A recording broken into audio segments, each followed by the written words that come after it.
it doesn't matter what's in the way. It doesn't matter because you already see the end goal. The obstacle is the way. Bro, what's going on right now? Let me get to my point. So, like, clearly he's been a big part of my success at ASU, but... Yoboseo Patrick Park. What's up, Sean? How you doing? So for the listeners, for the context, Pat, Sid, and I, we were Actually, no, Pat and I were teammates, and then I graduated, and then Sid and Pat were teammates. Real quick background on Pat.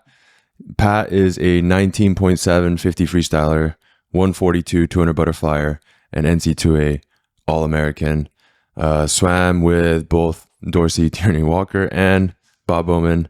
Pat, thanks for being on the show. Of course, man. So we start every podcast with a question that the previous guest left for you, not knowing who you're going to be. Okay. So the question the last guest left for you is, who were the 3 people / groups that had the biggest impact on your life, and how did they influence your life?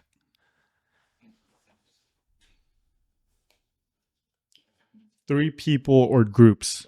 Or groups. Like, for example, our previous guest, he said his parents and his friends, his big friend group.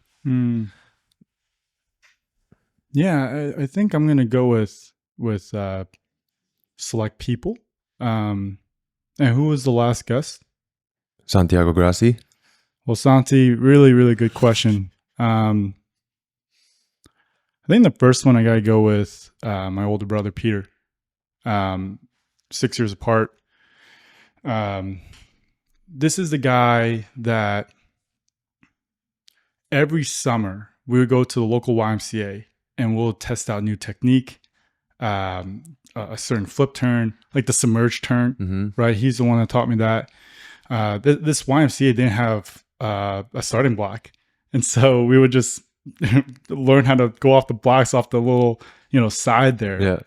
And, he taught me fundamentally the technique behind swimming, just almost being like, what's that Bruce Lee, like be like water, right? He taught me a little bit more about that. So more so of a feel, but really Peter, not just swimming, but in life. Yesterday we had a meeting, a dinner meeting, and I asked him a couple, I go in for advice, period. Just simple, right? So anything in life, always go to Big Brother. So that's one.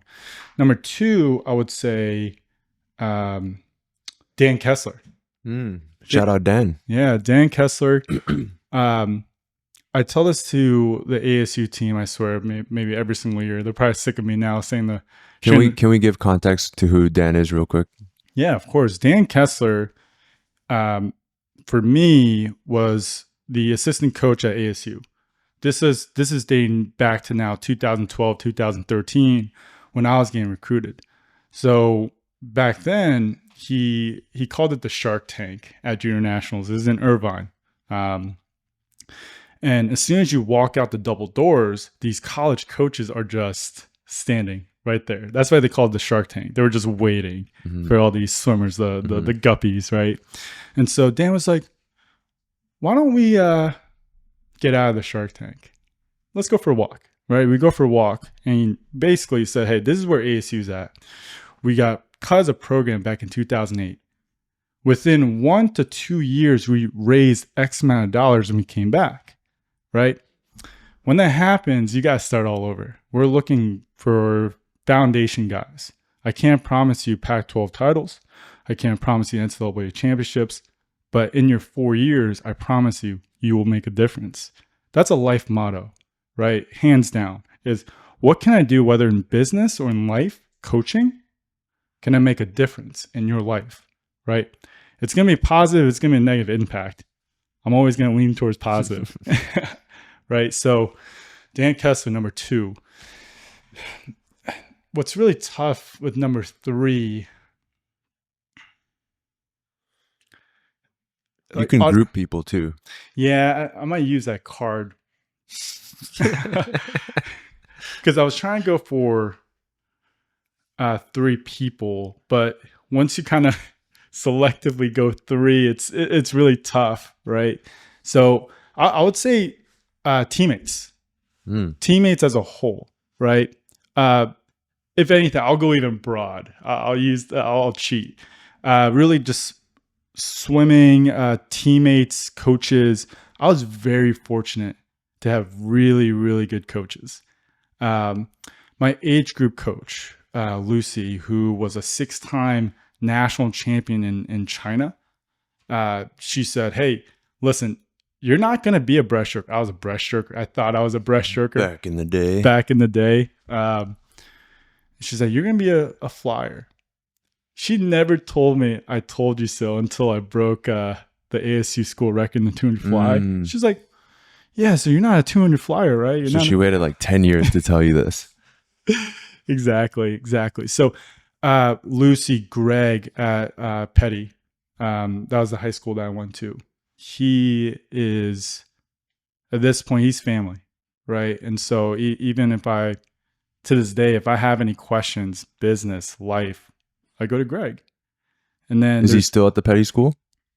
He is. He's not coaching as much anymore. Petty is a private high school in New Jersey. Mm-hmm. Boarding school. Yeah, I was a day student, but boarding school. And then fast forward, Dan, Bob, right? Bob had a big part of my success at ASU. And when I look at that, when I look at my teammates, I'm even my roommate back home in Scottsdale, Roman. He was my teammate in Jersey at Petty, right? And so I remember, Josh Lamb, right? He came back. Wow. I haven't heard that name in a while. Yeah, Josh Lamb came back to Phoenix last year, and he hit me up. Or actually, I saw him. He was in town, and I called him, and he even admitted, it's like, "Hey, it's kind of surprising that you reached out. I've been kind of out of contact with ASU and just kind of Arizona in general." And I told him some very specific. I was like, it doesn't matter where you are. If you were my teammate, you are like a brother to me, right? The things that we went through together, training, life, it's something so incredibly big in our 4 years at ASU. But I go beyond that, right? I even went to our headquarters is in Baltimore. Right? Headquarters for the MedTech job. Mm-hmm. And so I met with Corey and Anna Marshall. These are two girls that I swam with back in my XL days with Coach Lucy, right? It doesn't matter, right? Like, we shared that experience together.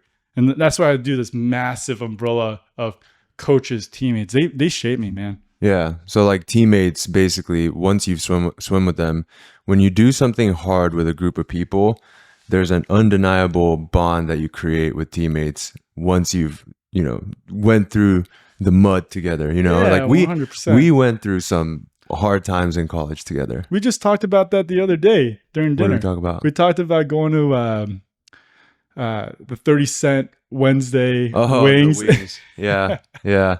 In college, there was this place called Native, and before inflation, you could get 30-cent wings, and we were doing some god awful set, and apparently I don't remember this, but Pat told me that all we could talk about was how we're gonna smash like 30 wings or something like that. And we were so excited for practice to end, and unfortunately, that was one of the toughest sets of the year. What was it? Do you remember? I don't remember.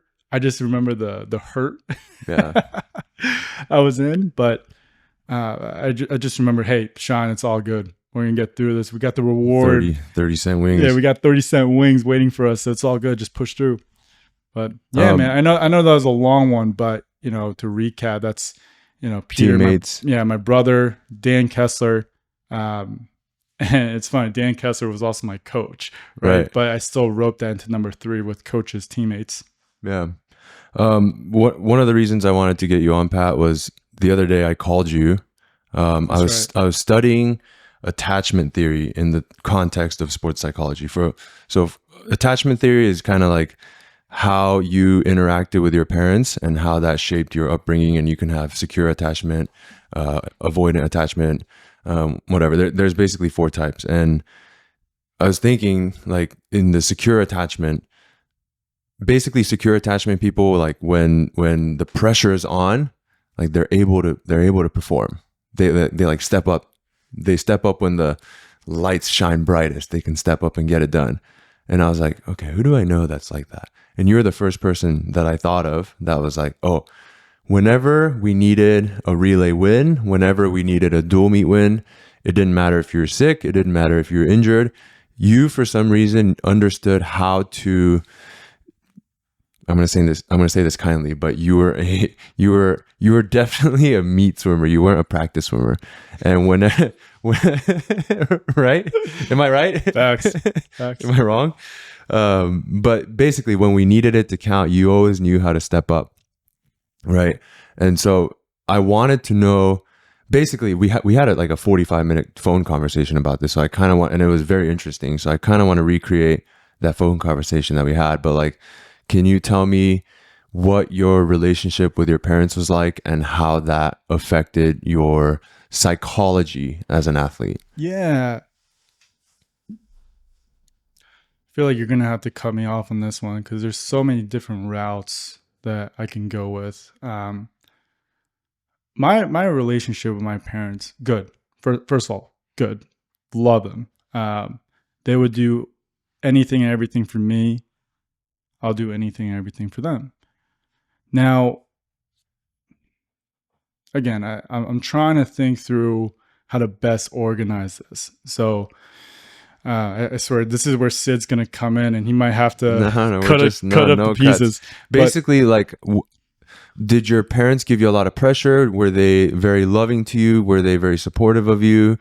You told me like the relationship with your mom, it was her second go around because Peter was the first child, and she was actually very invested in like learning technique and this and that kind of helped shape your, basically like you're very confident that your mom was always there to support you, right? So your list that you said, all the above. The first thing that comes to mind is growing up, we didn't have options. So it was more so of, if this is what you want to do, make sure you go 100%, 110%, go way above and beyond and make it count. We just didn't have that option. Now, did we do sports? Yes. But it was, parents moved from South Korea that immigrated, late 80s. Right. So, here's my little sad song, my little tiny violin. It's when that happens, period. You immigrate to a new country under the American dream. There's going to be humble beginnings. Right. And so with that, we talked about that a whole ton the other day. And with that, it's okay. Like, you have this one thing, go for it. So was there added pressure? Sure.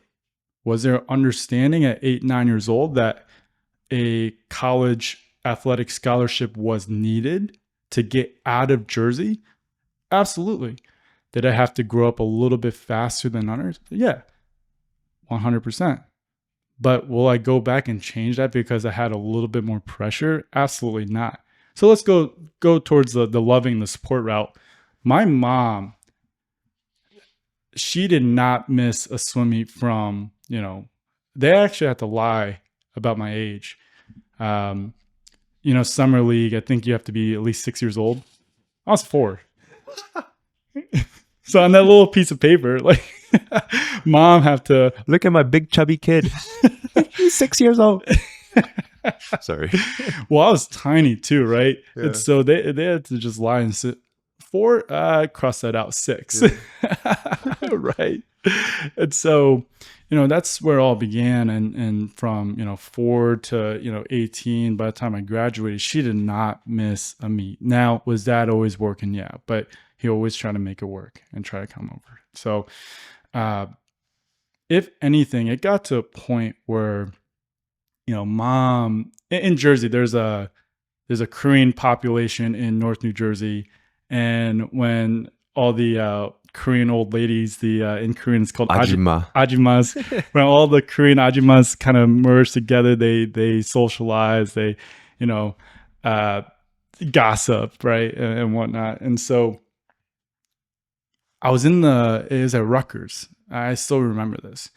And whenever I'm warming up, my mom and I, like, Mom didn't grow up swimming. She did ping pong. She did track. Never swam. Loves the water though. Right. Like she used to make jokes whenever she lived in California.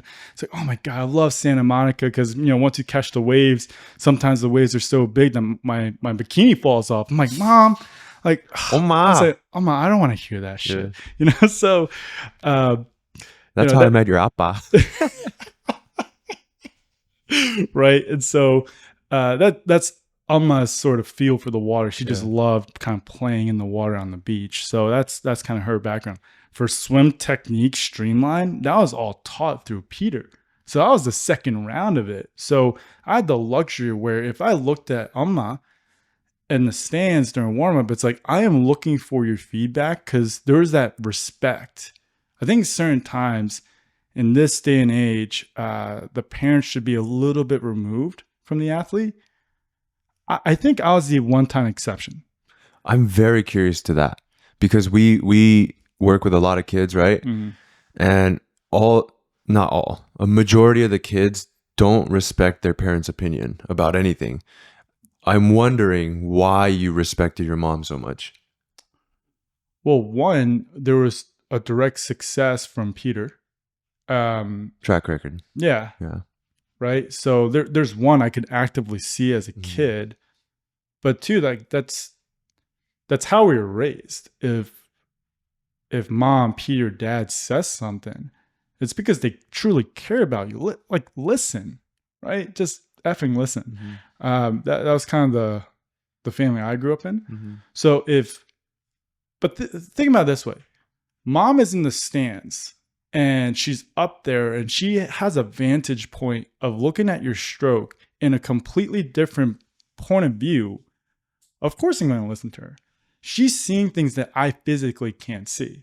So going back to Rutgers University, I always start in lane 4. I was one of those guys that would always hop lanes and train with other teams or warm up with other lanes.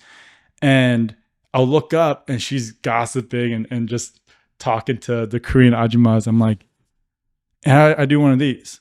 Like, Amma, what the hell are you doing? We're not here to socialize. We're here to, kick ass and take names. Yeah. Pretty much. Right. That was at 8, 9 years old. Right. That's crazy. We don't see that competitiveness with kids very much. Yeah. That comes from Oma for you. Yeah. Yeah. Because at 8 years old, they're just kind of like doing what coach says, doing what mom says. They don't really have their own agency yet. They're just kind of like, right. But and I've seen this from you, and I want to go into more business stuff later, but like, you're very much like, this is what I want. This is how I'm going to do it. No matter even if I get a no, with payment processing, right? That we were just talking about. Even if you get a no, how can I keep pushing on that no and figure out how to make it a yes? Is that innate or is it coming from your parents? I would say both. Yeah, I would say both. So it's what were we specifically talking about? Just overcoming obstacles, adversity, right? Yeah, both. Whether it's parents, whether it's situation, whether it's just my personal experiences in life, whether it's business or swimming, right? If there is an obstacle in your way, how are you going to react? It's always been push to the fucking wall, like push to the barriers. It doesn't matter like what's in your path, just keep going, right? Because if you truly want something, you have to just go after it and get it. It doesn't matter what's in the way. It doesn't matter because you already see the end goal. The obstacle is the way. Yeah, it's just part of the game.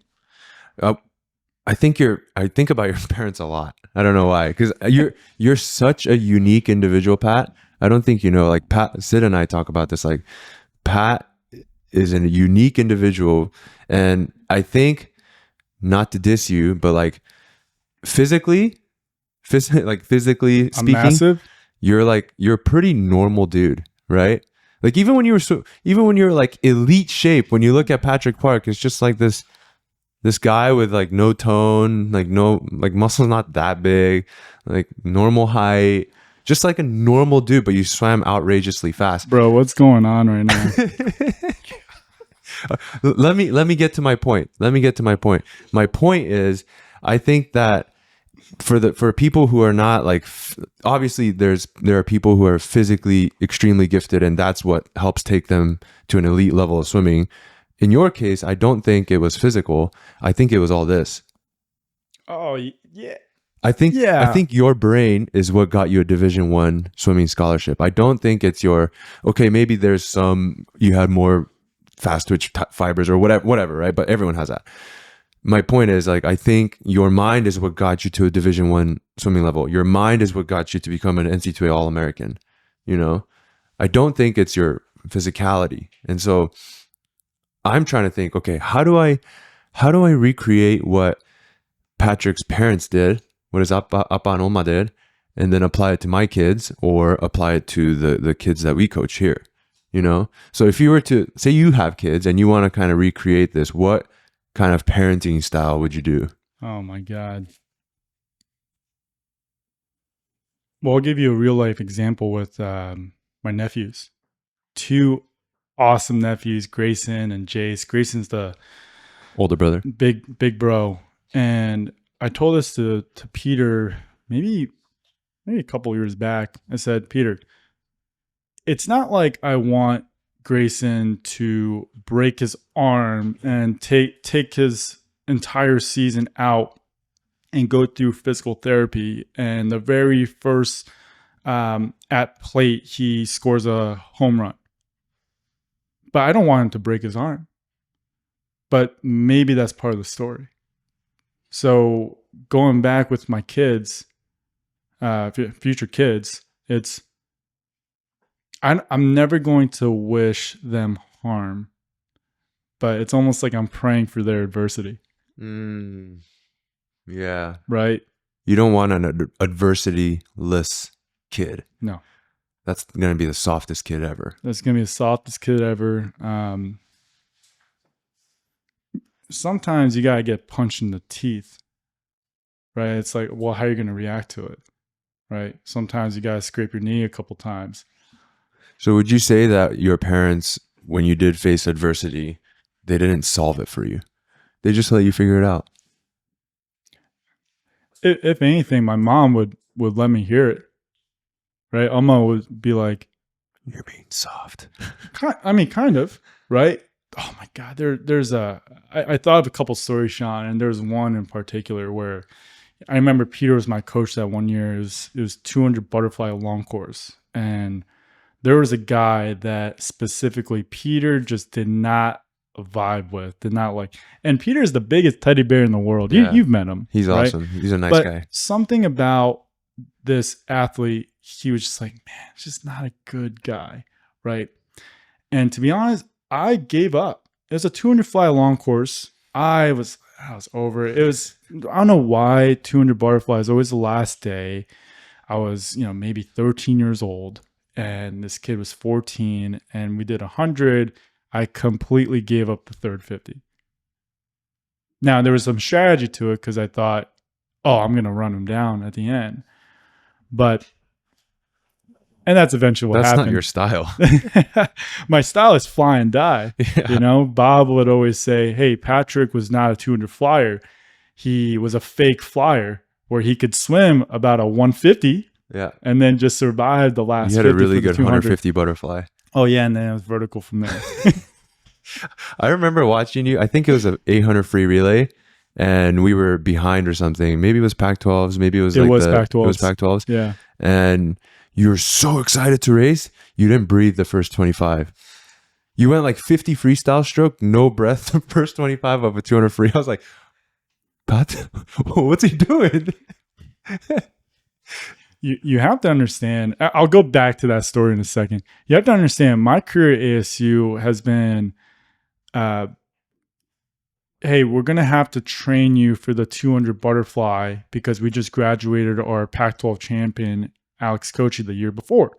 So coming in, we swam. I texted Greg the other day, my high school coach. We swam like 4,000 yards. In high school? Yeah. Average. maybe 6,000 if, we're feeling fancy that day. Was it 4,000 quality work? Quality work. Greg got those power towers. He was a bit ahead of the game, and we implemented that pretty early. And so Wow.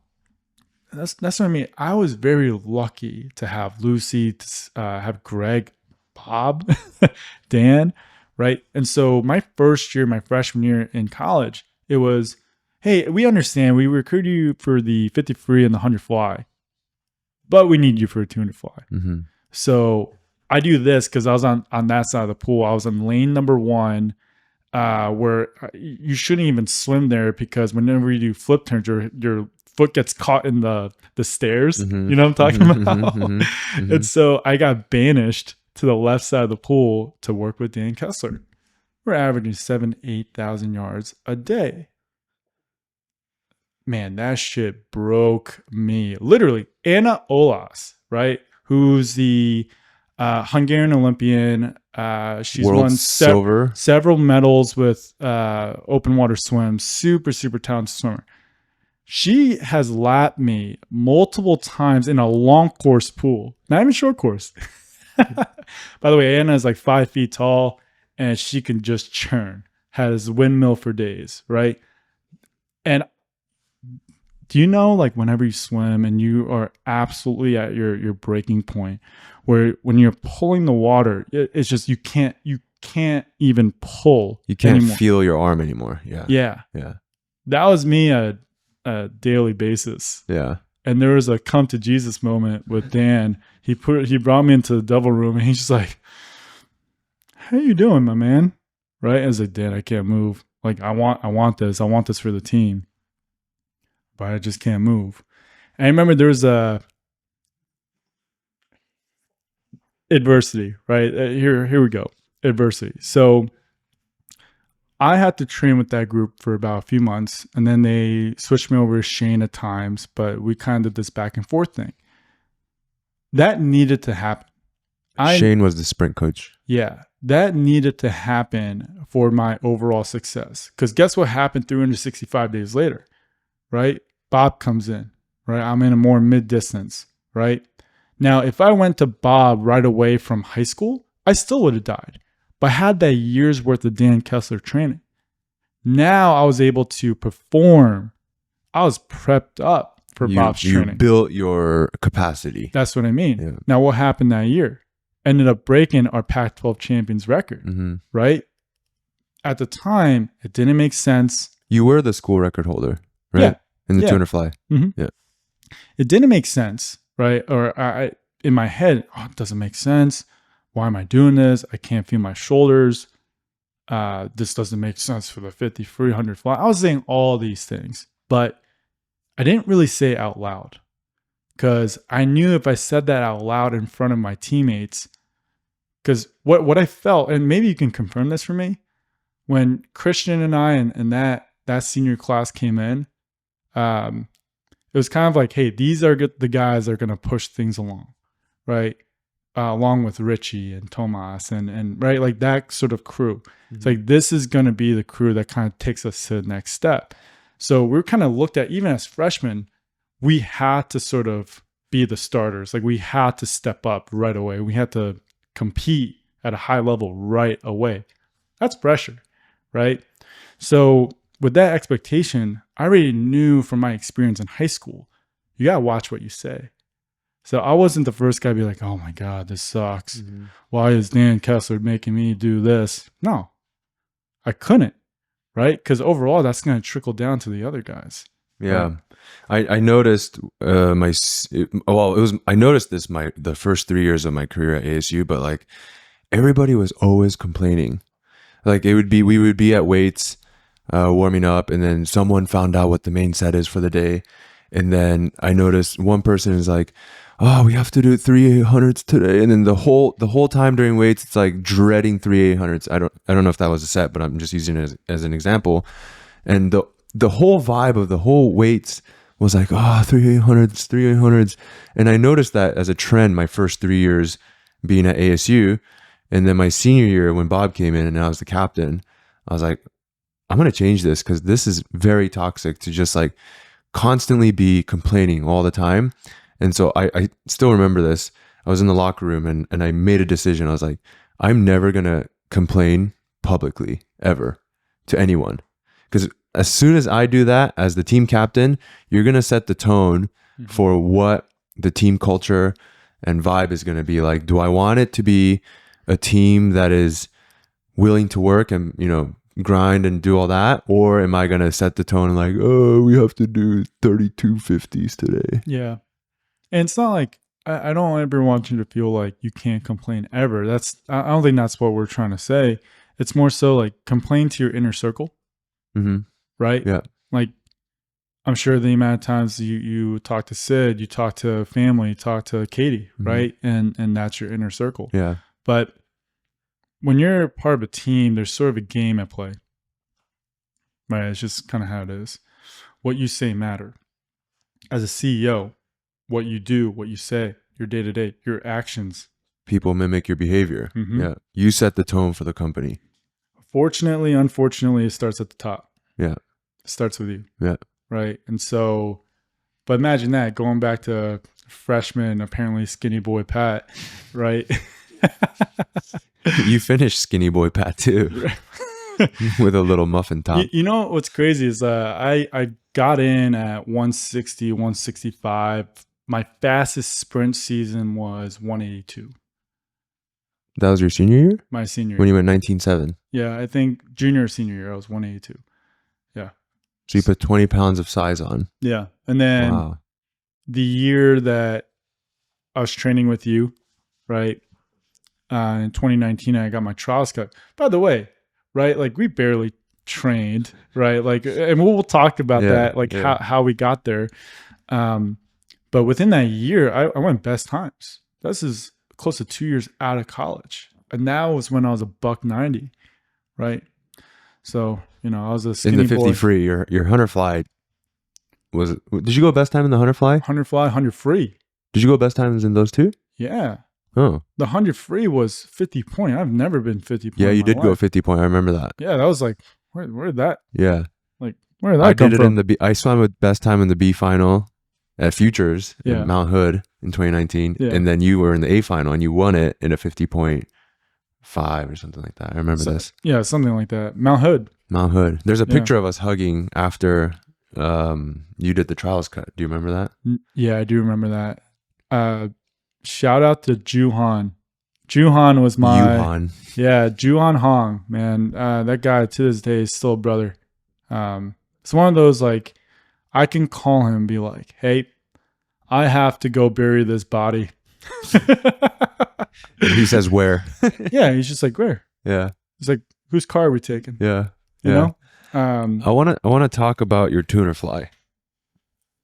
Like I want to get into like the nitty gritty of your tuner fly. Okay. Coming in as a senior, when you graduated senior year of high school, what was your tuner fly time? 146, 147. And hunter fly?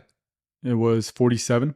So you're 47, 146. Yeah. Coming in, and then freshman year, what did you go?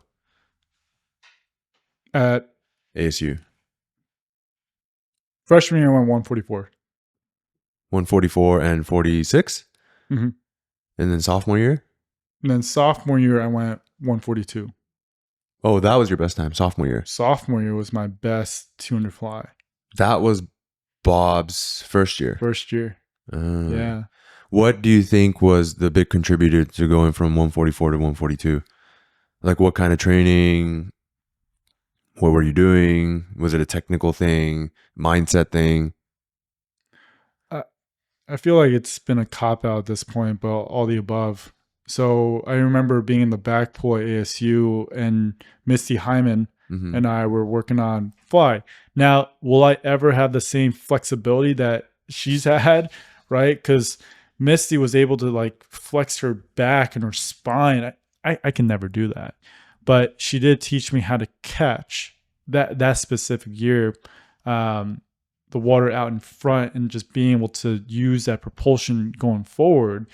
Bob, that was just a new type of training. For him, he said, hey, if we need to fit in 8,000 yards in 2 hours, we will do that. Now, was there only a select few times we've done that? Yeah.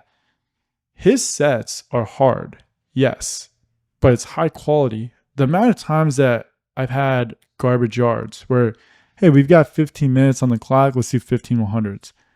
That doesn't fly anymore. If you want to do the 50, there are things to do to train for the 50. I was training for the 50, the 100 fly, 200 fly, so the training looked different. His belief back then, I am pretty sure he has the same belief. It's the trickle down effect, he called it. You're going to train for the 200 fly. And you know what's going to happen? You are going to absolutely fly in the 100 fly, and you're going to finish a race. And somehow, some way, those underwater kicks that you're doing, whatever, it's going to trickle down to your 50 free. Sophomore year was technically my best individual performance year. Now with relays, junior, senior year, that's when I kind of became a relay swimmer. I was never a relay swimmer in high school. I kind of had a big head. I was like, oh, who needs to do relays? I'm going to make it on my own for individual races, right? Now, fast forward college, It matters. It matters. Yeah. It switched completely. Yeah. So and then 200 fly, you never went faster than 142 junior senior year. No, I was like kind of stuck at 143, and then at that point, this is where we can go back to the parents' dynamic, the adversity. Like I was a hothead as an athlete. My engine burned with anger, with a chip on the shoulder, and that's all great for a select amount of time. I didn't know that that typical gas tank can only last maybe 15, 20 years, 15 years. After that, your body straight up starts to break, right? You had a back injury, ankle injury, knees, right? Knees. And it wasn't as bad where like I was out for the season, but you hear these college football players playing under, soreness, tightness, a busted ankle all the time. It was basically like the same thing, right? I wasn't out for the count. I could still race, but I just knew fundamentally I had to fix things to get better. I think that's why we saw a lot of success post ASU in individual performances again, because that was the first time that we were working towards one event. With ASU, and this is not a knock at coaches, coaching philosophy. I think just straight up, I think we trained way too much. Because you have to do a lot. Because you have to do the 50 free, 100 free, 100 fly, 200 fly. You got to do prelims, finals. It's 4 days of swimming, relays. You have to have a big capacity. We were training to be able to race for 4 or 5 days. Yeah. We weren't training for one race. Now, if we are training for one day, maybe a prelims and finals for one lap across the pool, like we did that and we saw success. That was fun. And FYI, Sean and Sid, like ASP, they're doing that right now with your pro athletes, right? We're athletes across the board, right? And so it's worked with me. It's working for them, and it's going to work in the future. What? So you said chip on your shoulder, anger, that was your fuel for high school and first couple years of college. Yeah. When post college you restarted your career, what was your fuel then? So Sean, we actually had a deep talk about this. It was USC. We so first of all, like, we had the deep talk at USC, or it was about USC? No, it was after my race at USC. So to get back into like the USA swimming database, I had to go into like some random meet in Phoenix, race there so that I could qualify for this random meet at the USC pool. Oh, LAI 2019. 2019, yeah, right? Yeah. Mm-hmm. And so that was kind of the one of those meets that I just had to go to and just be in front of, racers again. By the way, my first race, I don't think I've ever told you this. I was in like lane 8, unattached, by myself. I'm pretty sure everyone was kind of like laughing because they were like, I don't think this kid should be in lane 8. This But is LAI or the Phoenix no, meet? this is the Phoenix meet. Uh-huh. So I could qualify to just have times on the board Got at it. the USC meet. At USC, and I don't know if it was the environment, just seeing you in the stands and kind of the environment, but I had the cap and goggles on. I was looking at my lane, and usually I look to my left and my right, and I think I'll still kind of turn this on. But in my head, the things that I say in my head before races, people will think I'm a crazy person, right? I am going to absolutely rip you apart, right? That was across the board, even at 8 years old. It was like that. It's like, I don't care who you are, right? But for the next 20 to 40 seconds, You're the enemy. I am going to kill you, right?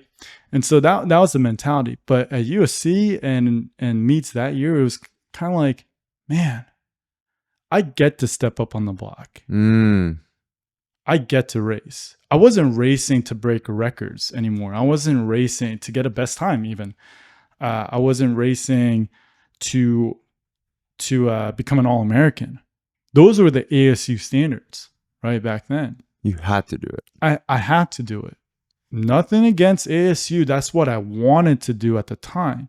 But in 2019, 2020, 2021, it was more of a, man, I get to do this. You don't have to do it. Right. You exactly. can stop anytime you want. Yeah. Imagine that's so powerful.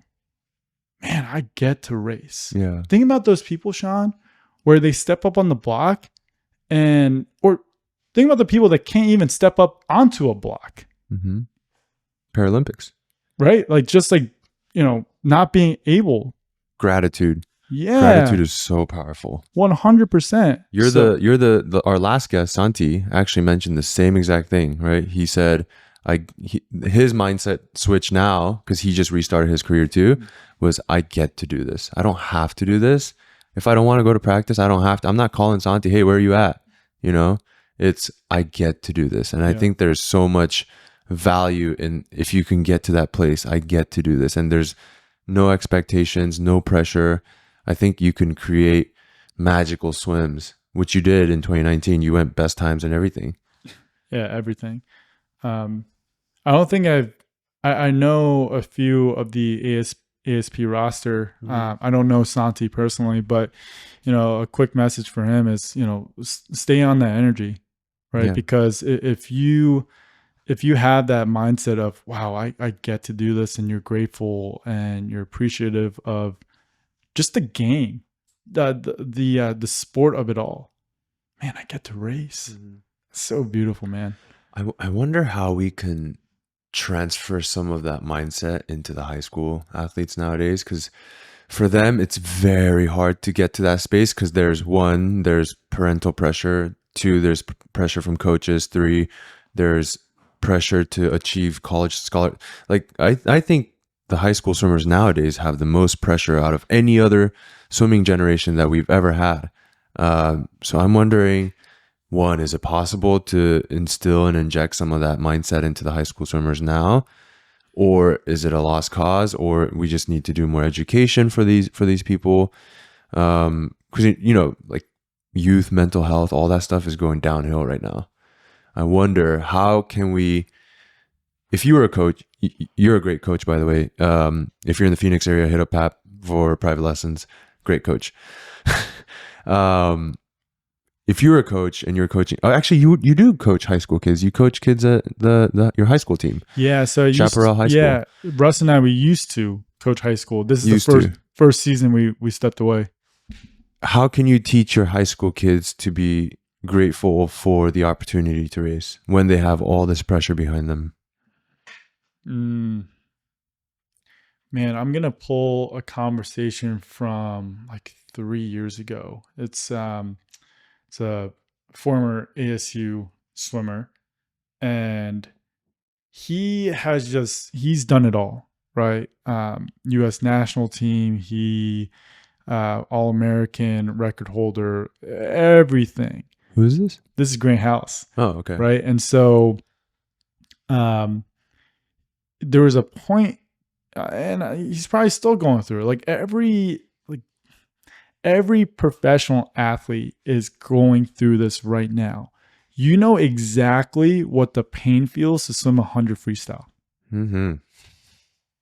Like you know, like it's almost like you can I could feel. feel it. Yeah, you I can could feel feel it. it in my arms. I know exactly how a 53 feels. It hurts. You're gonna be huffing, puffing, but you'll be okay. But the 100 free, the 200 free, right? For him, it was the 100 and the 200. And it's like, Grant, you are now at this point in life where like nothing is unexpected anymore. You know everything about this game. You know, like even if you jab your toe, how it's going to feel against the wall. You know, the feeling of the grip on the starting block against your toe as you wrap it around. Like, you know that feeling, right? So I asked him a question. I'll ask you the same thing. Can you teach ignorance? Almost like not knowing, right? Because it's almost like I am asking you to turn back the clock and go back to when you're 8 years old, where you had to figure things out again. How does this tie into the gratitude piece? Because I think without knowing, that's when you don't have expectations. So that's the power of, and maybe help me out here. Maybe there's a better way to phrase that, but that's exactly how I phrased it with Grant was, can you teach ignorance? Can you sort of erase experience and say, start over? Because that's when you have the most fun, when you don't have any expectations. So if anything, going back to, do we need to educate? My first question was like, educate what? How do you even educate that? It's Be grateful for what you have. I'll look at you, Sean. I'll be like, what the hell? Right. That's what I'm saying. You know, how, like, you can't tell a 16-year-old kid to be grateful. It's very hard to have that conversation. But I do think you can teach ignorance. I think you do it by, in practice, you focus on, okay, high elbow here, fast turn here, do this with your toes. And then when you race, you say, just shut it off. Whether you do well or you do bad, I still love you as an athlete. I'm here to support you. It doesn't matter. Just go out and have fun. And I think if you can get them in a place where you're not setting expectations, you're just saying, hey, have fun. We can turn our brain off. Marina has this quote, train smart, swim dumb. If you can do that, then I think you can put the athlete in a place where they're having fun. And I think fun equals gratitude for kids. Say that again. Train smart. What was the second Swim part? dumb. Train smart, swim dumb. Wow. Sid's pointing at Pat Sid's right pointing now. at me. I'm going to use that. Yeah. That's awesome. I want to talk about your 50 free. Oh, sorry, no. Before the 50 free, I want to talk about 200 butterfly tactics. Okay, sorry. Yeah, we just went on a. We went on. Yeah, I want to bring this back to 200 like fly. actual 200 butterfly tactics. Not a lot of people go 142 in the 200 fly short course. But that's nothing now. It's nothing now, but like to do that in 2015, you're all American at NC2As. Yeah. Just walk me through 200 fly. First 25. What are you thinking about? Off the blocks? How many kick counts? What do the first couple strokes feel like? Just walk me through each 25. 8 kicks, breakout, 4 strokes, 25. Breathe every stroke. Breathe every stroke. And effort wise, I'm using. I had a pretty explosive start. Mm-hmm. I could get to 15 pretty fast, so I could use that start to have a very coast 25. You're using the momentum from your start to just chill that first 25. Yeah, it's a special, again, it's a feeling where you don't have to do that massive lat pull down. You can kind of just feel like you're pulling air. And then you're just going 1, 2. I can literally see it. It's 1, 2, 3, 4, 5. Yeah, 7, 8, breakout, 1, 2, 3, 4, touch, push off. Like, I could see 8 kicks every wall. No, it ended up being about 6, but it's not the same kicks as 100 fly, obviously, right? For the 100 fly, it was the tempo was kick, a kick, a kick, right? The 200 fly, it was a little bit more unique. It had to be 1, 2, 3, 4, 5, 6. The 6th one, you got to really pop up. The last one is a hard kick. Hard kick. So it's smooth first 5 and then pop on the 6th one. Okay, so second 25, effort's still the same? Effort's still the same. If anything, my fly, it's very smooth until it isn't. So I feel like this is, Slow is fast kind of thing? yeah, like the second I had that, like Yeah. this feeling, Yeah. like describe that for me. What am I doing here? Just like that jerk Yeah. reaction. Yeah. You're forcing it. I'm forcing it because I can't freaking move. Yeah. The second that happens, that's when it's the 150 point. So I could, in theory, whatever you're feeling that first 25, whatever I'm describing, that second 25 for the first 50, I'm doing that for a 125. There's nothing forced. It's The just, entire 125 is just chill. It's almost but my chill, right, was like smooth, even though it's fast. I was going out like 48 at the Yeah, 100 I wish mark. I could cruise a 4,800 fly. Yeah, but it was nice and easy. But for whatever reason, the wall hits. Now, I think this was the difference. You and I had talked about this a long time ago. I was All American. And even to coworkers, partners now, they understand, oh, you're a very talented swimmer. That's great. But between top 16 and top 2 in the country to make the Olympic Games, huge spread. I think the best of the best, they know how to do that stroke for a 175. In the last 25, they can even push Sprint. it even harder through the pain. If I were to write my own story, I would add that.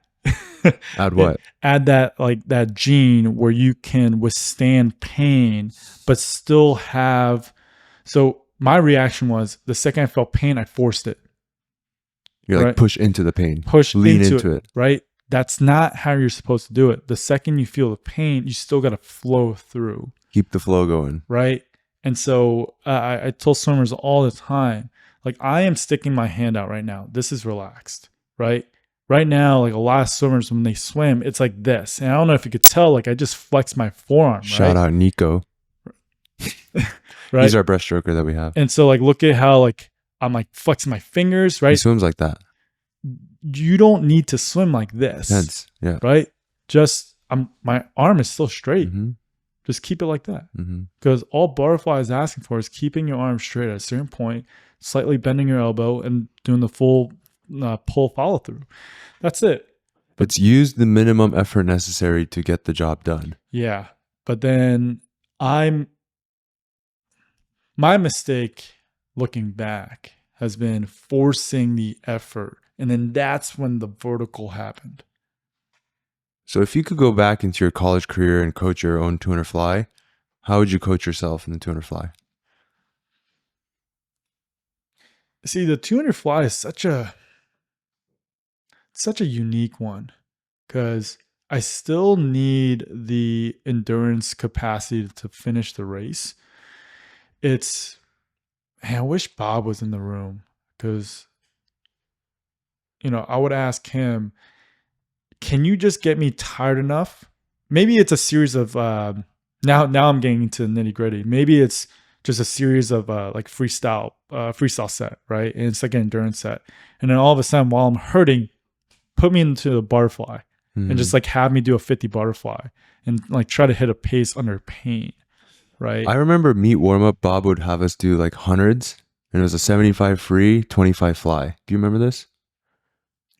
Before meet, he gave us a meet warm up. Yeah, like not the meet warm up, but we would have like a mini practice practice before, and we would do like 4 100s maybe, like 75 cruise, not cruise, but like kind of like white pinkish free, and then 25 fly. I don't know if you remember this, but basically that's what you're talking about. Like do free to kind of tire you out, and your fly stroke is still intact, flip, go hard fly. Yeah, so, and now looking back, Bob did do those type of sets. It was like a series of 300s with some fly mix in between. And then like Richie was doing backstroke, right? Like Tebow was probably doing breaststroke. And so it was like a 300 where you're doing like either 200 free with 100 fly at the end, or it's like a 75 fly at the end, a 50 fly, and a 25. Like, right, he's just kind of like trying to mimic the pain points. So like 200 free, first 100 is free, next 100 is fly. Like that. No, it's 200 free straight. Oh, 200 free and then fly. 100 fly on top. So it's 300. Yeah, but he didn't mix in 100. I think he always tried to do like a 75 or 50. There was a practice where it's like do multiple of those 100 flies, but he started to like build down towards it. But answering your question, it's really, can you mimic the pain a little bit more in a high quality test set? And really, it's almost like from a psychological level of, and I don't know the answer to this, Sean, so you're going to have to help me out, but it's meeting someone, or is there a way to teach, like, hey, the second you feel that wall, just keep doing what you've been doing for the entire 150. Don't change it, right? It's kind of like familiar. You're familiar. Oh, this hurts like that. When it hurts like this, I'm going to do it like that. Just keep flowing. Yeah. Mine was a force. So if you could go back, you would teach yourself how to chill when that pain hits. Yeah, which also serves a lot of life lessons, right?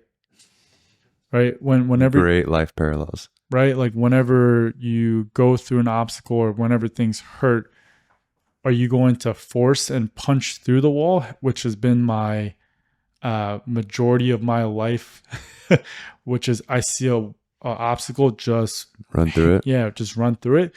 Or it's like, there's a door right there, go around. Right? Like, can you work smarter? Yeah. Pretty much. Yeah. Right? And so that's, I'll say, to round out your question, it's really, a combination of, there's a training component. Because at ASU, you're right, we did the trickle down effect, but I had to train for the 100 fly, the 50 free. Now, was I ever going to strictly train for the 200 butterfly? That was the goal. That was a priority. But guess what happened after each championship season? Hey, Pat, we're not going to put you on the 200 medley relay. This has happened every single year in college. What happens at NCAA is I'm on the medley relay. Hey, 200 medley? 200 medley relay. You did it. I done that one the most consistent, because they're debating, hey, do we put you on the A free relay? There's a couple of years I was on the A free relay. So in reality, they were building me to become a Swiss Army knife. You did the butterfly and the 2 medley or the free? No, it was always the freestyle. Because we had badasses like Tatis and Tatis was good. Porter was really good. Man, that 2017 team where we scored 100 points and we're top 10 in the country. That was the start. That was the start, man. That was awesome. Like that was when Tebow was around. We had like 4 or 5 good breaststrokers. We had Tatis and Porter for the Flyers. Richie, Barkley, Tomas. Yeah, that was a good. Cameron Craig. Was there. Yeah, that was his sophomore year. So 131, just chilling, 2 free.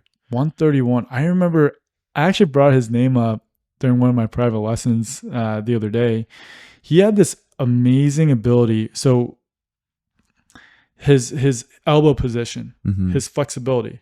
What kind of rotation is this? That's external. External, right? Internal. So when you throw a baseball, right, you have to have external rotation. Yeah. And so if you look like a snapshot, it looks like your elbow shouldn't be moving that way, but his can. I'm like, Cameron, where does that come from? Oh, I think it's from my baseball days.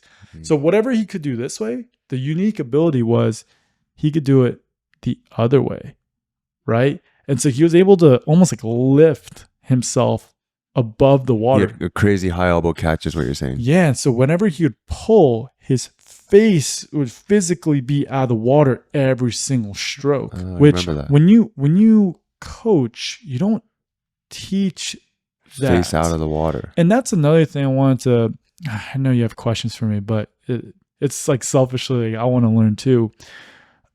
There are things that the greats do that 99% of people can't do, and you don't want to teach them that way. No. Right? And so it's like you give them a generic blueprint.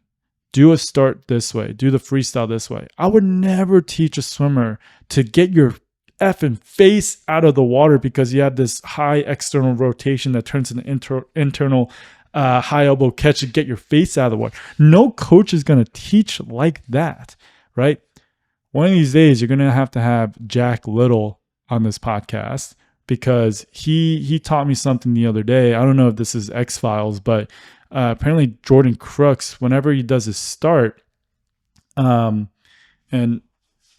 Sid, is this in frame, this part? So normally when you do a start, like I like to wrap my toes here. And then I like to use that like big toe to push off, right?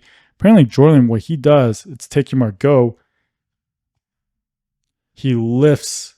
So when they say take your mark, his toe is down or up? His toe is down, right? Oh, so when they say go, the first thing he does is he lifts his toes. After go, obviously if he does it before, it's a false start. But after the beep, he lifts up his foot and then he pushes off. Interesting. I need to go watch this.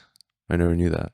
Yeah. Now, why does that help a monster like him? Maybe he needs the extra lift. He's trying to use his stretch reflex in his foot, and that's what he's trying to do.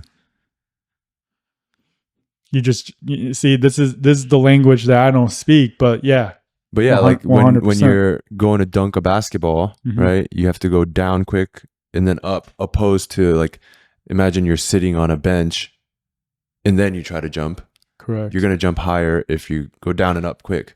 So what Jordan is trying to do, probably he's a very, I've never met him. I've never seen him move in person, but I'm guessing he must be a very bouncy, elastic person. Like Santo is a very elastic, bouncy person. And so he's more on the elastic side of the spectrum. There's elastic people and then there's force people.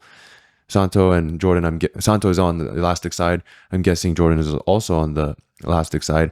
And I always say the greats just figure out a way to use their anatomy to the best of their ability. So Jordan probably figured out, I'm faster if I do this. And it just naturally happened. Herbie told me this. Herbie Bem, head coach at ASU. He told me 3 years ago, with any given athlete, you don't necessarily change their stroke. This blew my mind. I wonder if he has the same philosophy 3 years later. But it's under the impression that I am not going to change the way that they feel the water. I am teaching them to go fast using the tools that they have. So it's like using their kind of anatomy, their own body type. They're going to move a certain type of way. And for guys like Jordan, it completely breaks the rules of swimming. Whatever 10 commandments there are, right? Whatever rules are in place, he breaks them. Here's another one that you might have already noticed. His breakout, he breaks his streamline, and you see, kind of like the Cam Craig, you see his forehead outside. Normally it's your ear needs to be like right here on your bicep, right? Stuck. His is not. His head is way above his arm. Now, from a surface area, from an efficiency, if I'm looking straight at you on streamline, if your head's sticking out, that is not efficient.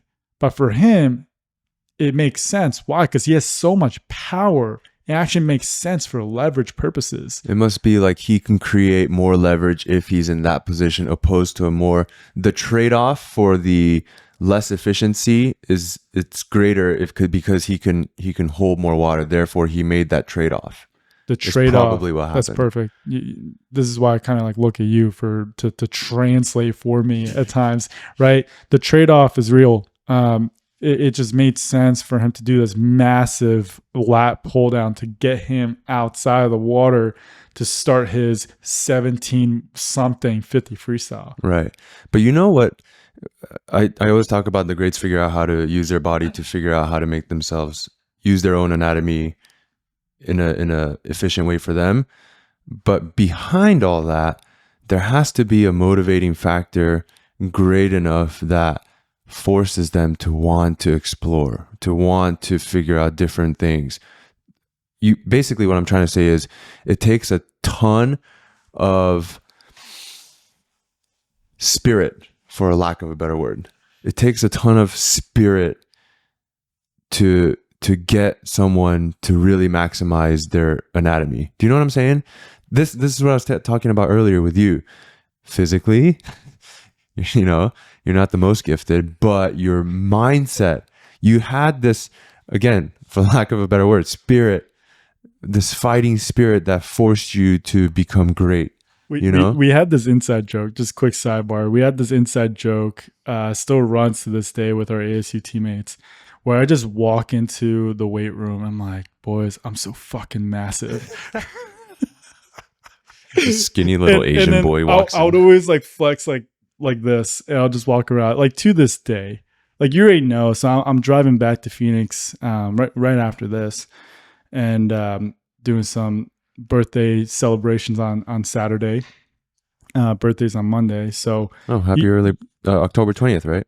yeah, thanks, brother. Happy early birthday. Thanks, man. And so you already know I am going to walk into that social function. You walk in sideways through the door because your lats are too big. Here's the deal. I bring back family into this with mom, dad. The way I was raised is if you truly see it and you believe it, nothing can effing stop you. Period. It doesn't matter. I have a lane. You got a lane, you got a chance, right?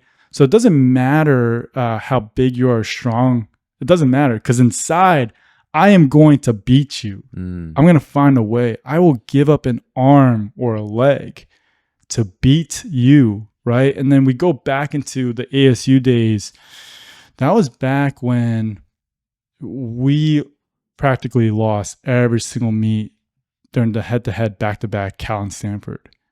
Do you remember that? Those were brutal. I did a 200 freestyle. In my heat was Ryan Murphy, Jacob Pebley, and Andrew Salaskar. And they're chilling going 133, and I went like a 144. Yeah. Those are rough days. Yeah. It was rough. What I didn't like about those days was, and these are brothers of mine, right? These are some of these guys are going to be my wedding one of these days, right? And so not to talk too much smack about the old ASU days, the old guard, but we complained so much about going up against that high level. Do you remember? We almost put them on a pedestal. Like it was game over before we even got there because we already looked up to them. Oh, it's Cal and Stanford. Yeah. Yeah. Not we. I don't want to be part of that. I didn't. Right? Yeah. So sorry. So automatically I just totally changed demeanor, right? Just it pissed me off seeing us like that my freshman, sophomore year. Do you remember the amount of times I came home? So Sean and I lived together. Sid and I lived together in college. The amount of times I would come home, beeline it straight for a freezer and grab the frozen peas to put in my right hand. Why was your hand swollen? So like, I think permanently I have some kind of like damage right here, the right hand, because it's coming home from these meets, and it's like we went into it so defeated. It wasn't losing; it was the reaction. Mm-hmm. That was just so frustrating. And if you look at locker number, was it maybe it's 139, 138 at ASU? There's probably like a dent somewhere in there. Yeah. Right. Because I always punch my own locker.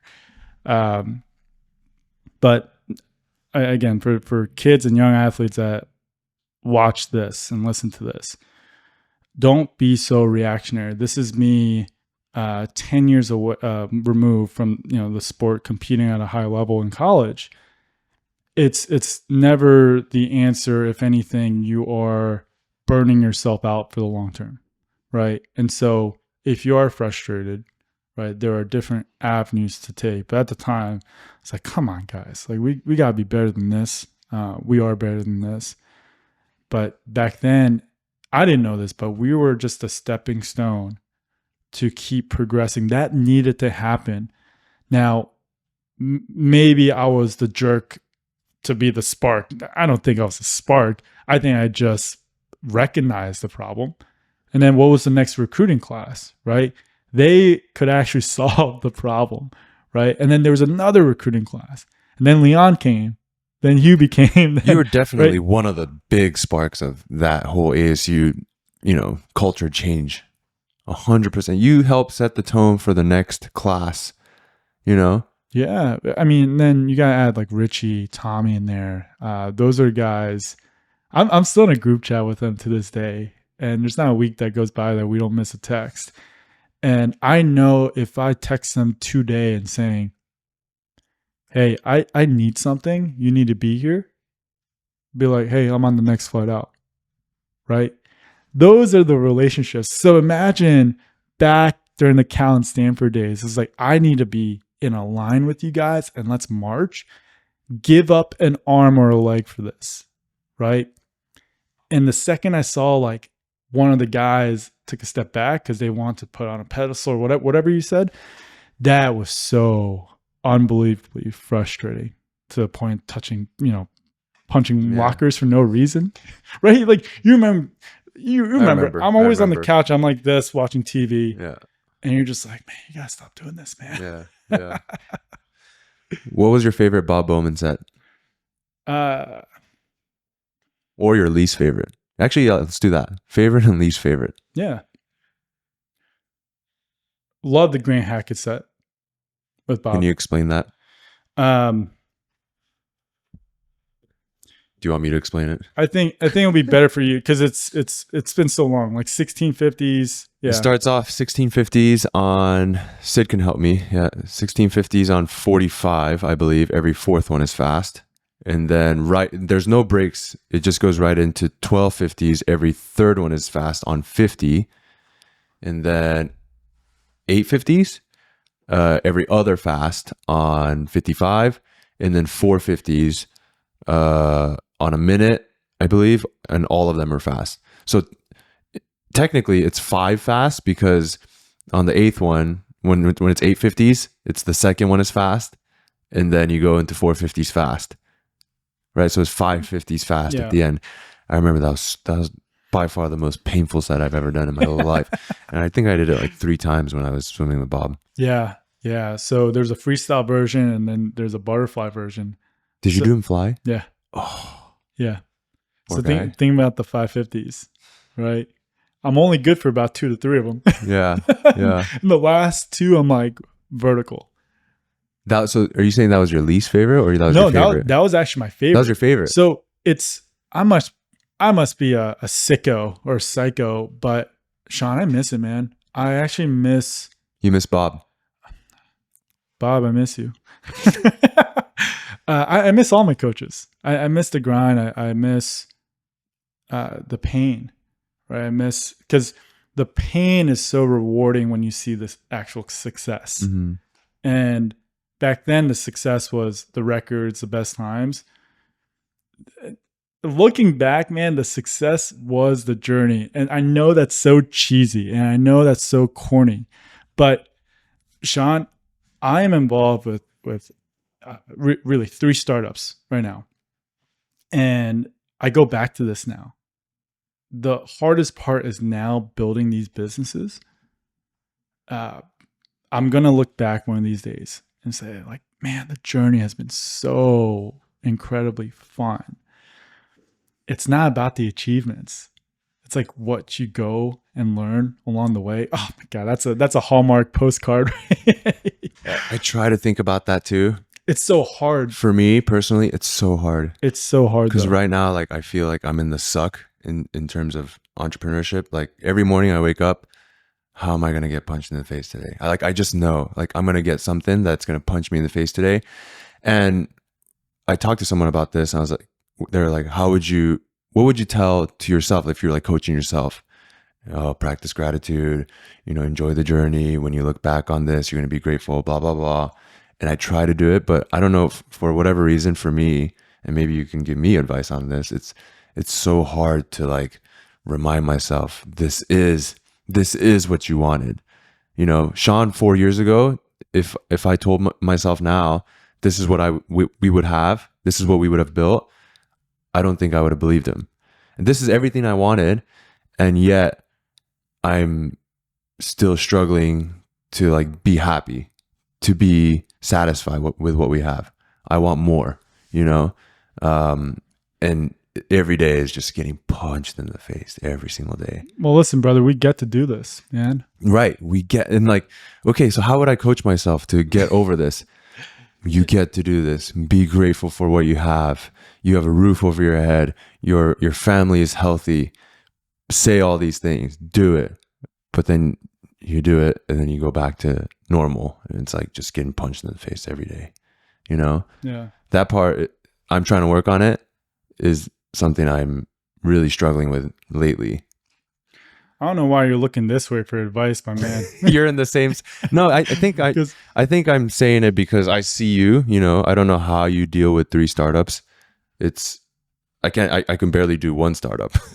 I can't imagine doing 3. Well, also like one startup is it's a med tech startup, and there's a lot of vision and leadership there. It's not like I'm actively doing the decision making, but the other 2, I am. That's really, You're in the suck. yeah, that's pretty hard. And Yeah. so I want to tell you a quick story of just, this morning. So Lauren and I, we drove in, we parked right outside.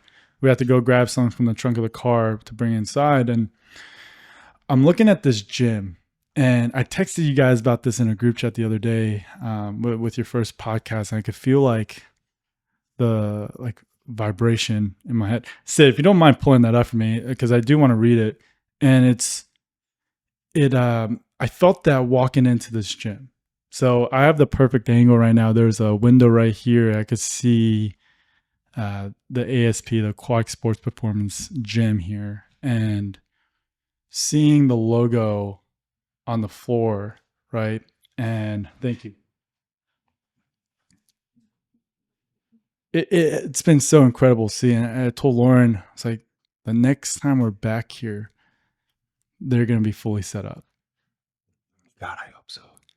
Yeah. But like, think about from my perspective. I know you're in the suck, but just put yourself in my shoes for a second. The next time I'm here and I'm doing a workout and I'm huffing and puffing, the turf is going to be set up, right? I'm going to see Olympic athletes here in this gym, right? I'm going to see your kids rolling around on the turf, Rylan going crazy, right?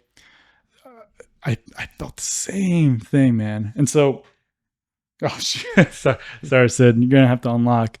But yeah, I just want to read this again because, so for context, it was late at night, and I saw that this was a group text that Pat sent to Sid and I. Yeah, and I send them.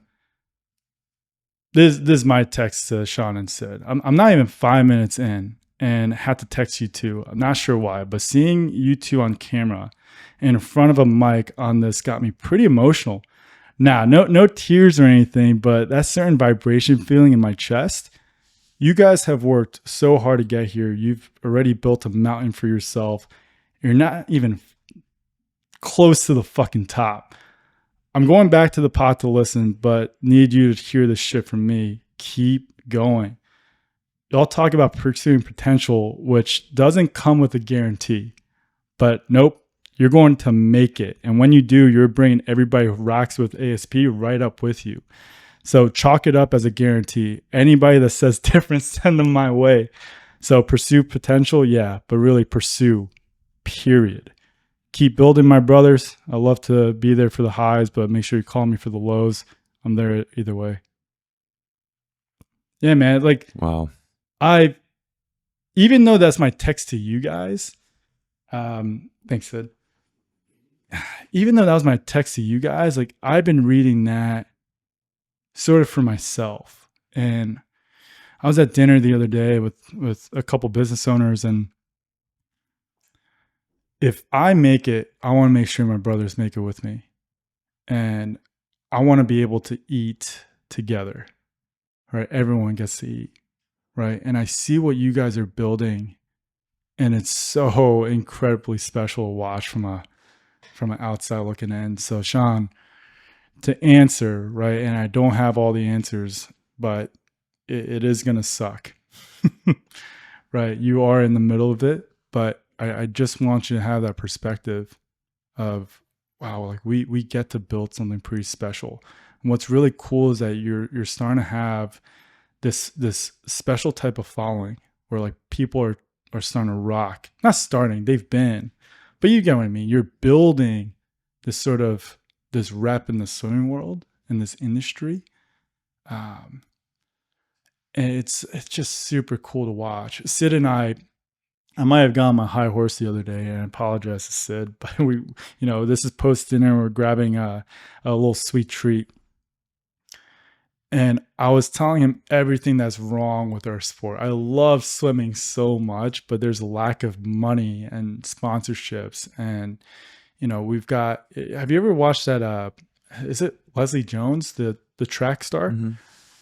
There's a documentary on like she wasn't very financially stable. Olympic champion athlete, right? Across the board, that has been the struggle with Olympic athletes. Mm-hmm. Swimming. That is so. We're trying to fix that. We're trying to fix that. And my call out to Sid was right now, ASP, you're trying to change that with your team right now. It's all relative, right? Like it's small. That's a small difference, but you're making a difference. Back to Dan Kessler. You are making a difference. That's awesome. We want to be the pioneers of it. But now how do we change? S1. S1, yeah. S1. And by the way, Sid, I think that is an incredible idea. I think there needs to be a change. There needs to be some excitement. I think there needs to be a lot of jerks in this sport, a lot of personalities where they get out of the water and they flip, spit in the lane. Yeah, flip someone off, say screw you, and there needs to be that. Yeah. I don't know why do we always have to be so polite all the time and respectful? It makes bad TV. You talk just like Santo. Santo always talks about this. Oh my God, we just brought this up, right? Santo, I haven't seen you or raced you in 10 years. We'll love to hang out one of these days. Maybe you guys are very similar, actually. So to this day, I've loved that story with him and his dad. Mm-hmm. Where, they basically said, F everyone. Yeah. And so flip them off. Yeah. And then I know that got bad press. But I was one of those guys that said, why? Why? If anything, keep doing that. Yeah. Keep doing that shit. We need more personalities. Everyone's too the same. We're just copying each other, doing the same thing over and over again. And then we wonder why the sport is not growing. Yeah. Yeah. And we have to do something different. I hate being one of those guys. There's a spread of time over the last couple months with USA Swimming CEO, and I saw Mel Stewart and with Swim, and he's starting to interview a lot of these CEOs or owners of big club teams across the country, asking and picking their brain about what should we do, and all the respect to those guys, but at a certain point, it almost felt like a complaint session of what everything they do a really good job of articulating the problem. But no solutions. And you know what? I'm the biggest hypocrite here because I'm going to do the same thing. There are a lot of problems, right? I don't even know what the solutions are. So, okay. MedTech startup. It's a neuro device. And I'm out here for CNS the last few days. And I drove with one of the Mayo residents to the conference. And actually ended up meeting his fiance over dinner. We went to some random ramen bar at 9:30 at downtown LA. And one of her dreams is to really change and fix the medical industry. I'm only a couple years into the medtech job. Okay. I don't want to say I'm jaded yet, but I've seen some things of like, you kind of turn your head, it's like, what happened? Like, how is that slipped? How human error is a thing in the medical industry. I put doctors and surgeons up on a pedestal. I still do. Nurses, they do so much, right? I'll get to my point, but it's how do you fix human error? How do you fix the problem? It's such a big problem that you almost can't. It's such a daunting task. So I need to give, I gave her a hug and be like, let me know how I can help, but I don't know how you're going to do it. Right. And so she's getting her master's at Harvard and medical administration. And I am going to help her as much as I can, because there needs to be a change there too. Swimming problems, it almost seems like a lost cause, because all it has to do is like, where's the money coming from? Right. That's really one of the big issues, right? Where is the money going to come from? So either someone money flows to value. We had this conversation the other day. Money flows to value, and the market decides what's valuable. We need to make swimming more valuable. That's all it is. But Sean, swimming's amazing. It's so valuable to me. That doesn't matter. That grinds my gears. Pat and I had this conversation, and I actually spoke about this on the Swim Slam podcast. It's like people complain, these swimmers work so hard. They train 10 times a day. They need to make more money. But why? You know, the janitor down the street works his ass off, doesn't make that much money. Why? The market decided that it's not that valuable. You know, you used to be in finance. You understand how finance and money and value exchange works. Yeah. It's money. The market decides that this is valuable, this is not. You know what I mean? Yeah. So what we're trying to do is we understand that attention is one of the greatest assets in this modern economy, right? And so how do we curate and gather as much attention as possible and start monetizing that attention in order to help these athletes make money? That's kind of our whole thesis with this Road to LA thing, is to bring more eyeballs to the sport, bring more eyeballs to the athletes, help the athletes get brand deals. So if you're watching this and you want to sponsor one of our athletes, reach out. 100%. Yeah. Because like Calvin, he just had a job interview the other day. I don't want him working. I want him training and then resting. No, your job is to be an athlete. I want him to just train, rest, not train and then go worry about having to do this and go, talk to your boss and sit at a desk for 8 hours and mess up your back or whatever, right? So that's the core issue. How do we get these top athletes actually paid? Yeah. And part of that is also the responsibility of the athlete. You can't just complain, say, hey, give me more sponsors, give me more sponsors. You have to think and be empathetic enough to understand what is the ROI for these brands. These brands have to, all sponsorship is ROI calculations from the perspective of the brand. The brand is saying, if I give this guy $3,000 a month, what am I going to get in return in terms of eyeballs or whatever? You can't just say, give me free money because I'm good. You have to sell yourself as a package. You have to make yourself marketable to the swimming economy, and then present that to brands, and then you can make yourself valuable, not just give me money. Yeah. Right. Yeah. Well, here's the question: is what is the problem? Right. The problem is the value. Like, what is there anything else to that you recognize? Are there other problems? I'm sure there are, but not that I can think of right now. But the main thing the main one is value, right? Because money is the primary issue. And swimming just happens from a dollar figure, doesn't have the money. Yeah. In theory, there is money in swimming. We put a lot of money into club team fees. Yeah. And so, but why are small to medium sized club teams struggling right now? Why wasn't there an Olympic year boost last year? This is quite concerning. Is our sport growing? But no, our athletes are getting faster. That's not the metric that we should be looking at. Those are the top 1%ers. We might be getting faster. At the top. Yeah, the top layer, it's almost like we have a consistently like 16 swimmers in each event that are highly competitive, right? Now it's like, okay, outside of nationals, US Open, World Cup, let's look at the club teams. How do we incentivize them, right? How do we incentivize just kids that just want to get into the sport? How do we make it less daunting? How do we make it more exciting? Yeah. Here's a hot take for you. I don't know if I want my kids to swim. I say that all the time. I Yeah, say that all the time, actually. When people ask me that, are you going to make your kids swim? I say the exact phrase. I don't know. I don't know if I want them do you to. want to go first or should I go? I'll give my answer that I give everybody is I know too much about the sport. I know way too damn much about the sport. And if I put my kid Let in me swimming, teach you how to be ignorant, Sean, about swimming.